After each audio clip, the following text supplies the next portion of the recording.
kind of starts out with this kid named Cameron. He's being bullied, and him, his friends, and the bullies all end up in an old ironworks building. And little did they know, there's a phantom in that building. So they have to come together, learn to work together to escape and survive. And unfortunately, not all of them do. I think it had to be when I was bullying Cameron. Because I mean, we're the best of friends, but you know, like it's really fun to just mess around and like act like it's real, even though it's not. Probably the part where we got stuck in the elevator, because that was really fun. I mean, not fun, but like it was a cool experience.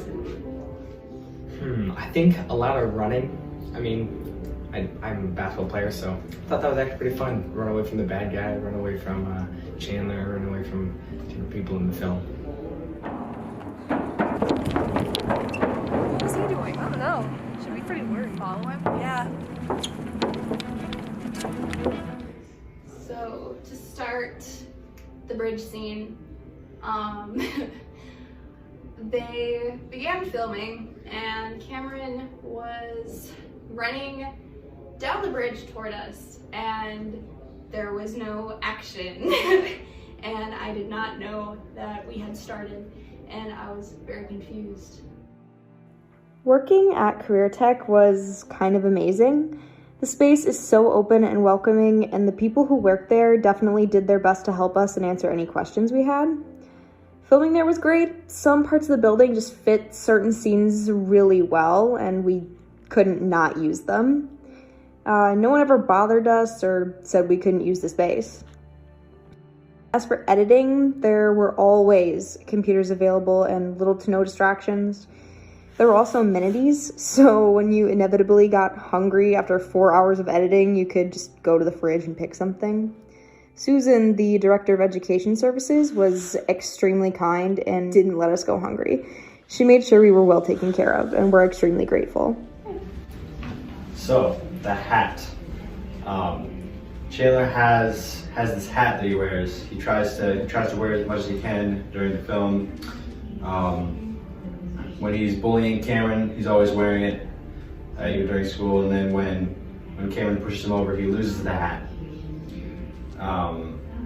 He eventually gets the hat back when David gives it to him when he meets up. When they meet up in the Ironworks building. So even though he lost it, he still wanted it back. He just wanted to keep the hat with him. Made him feel more secure, you know. So he didn't want his hair flopping around and stuff. And then he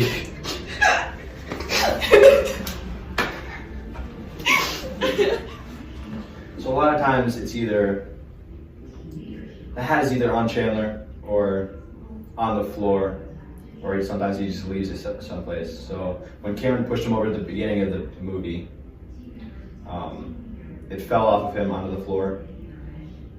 In the heat of the moment, he didn't pick it back up because he wanted to get Cameron. So, as Ruthie had mentioned, we did end up getting stuck in the elevator. It was actually in this exact chase scene that we got stuck. In the heat of the moment, Cameron was pressing the elevator buttons because we were scared. We wanted to get away from the bullies. So he pressed the button too many times, and that god-awful beeping sound that the elevator did was it letting us know that it was confused. And so we closed it, the doors closed, and we got stuck in there for half an hour. So that really did take a bit of our filming time. So during the making of the movie, this part I did not know about until it actually happened. So they were gonna film the last scene of the movie, and they had me go into the other room and just scream as loud as I could. So I didn't know why. But I did what they said. I went to the other room and screamed.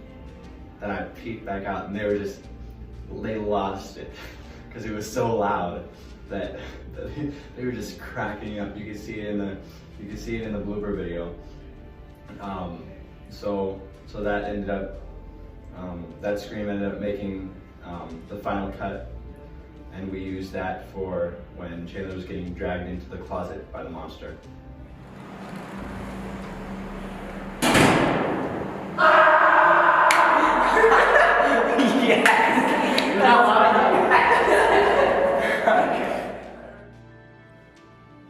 Working with Marjorie and Brenton was incredible. Being able to get the opinion of a professional and have their help, especially with camera work and ideas for editing, was amazing. It's all a big learning experience, and to have the opportunity is unbelievable. I remember with one scene, Marjorie had actually gotten down onto the floor to get a really awesome shot of our feet. That unfortunately didn't make it into the final film, but it was very memorable and a great shot. And Brenton actually ended up being our Phantom. He assumed the role almost automatically. He was just this great looming figure, and I was extremely impressed.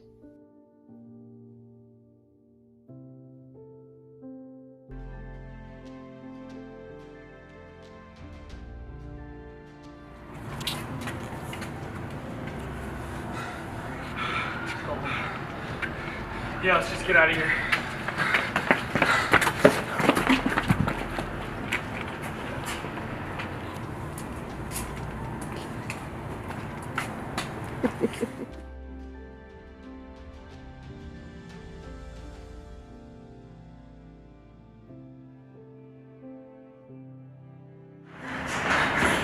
Sorry, it's not you.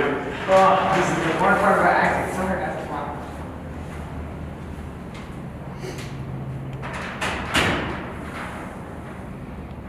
Where is he?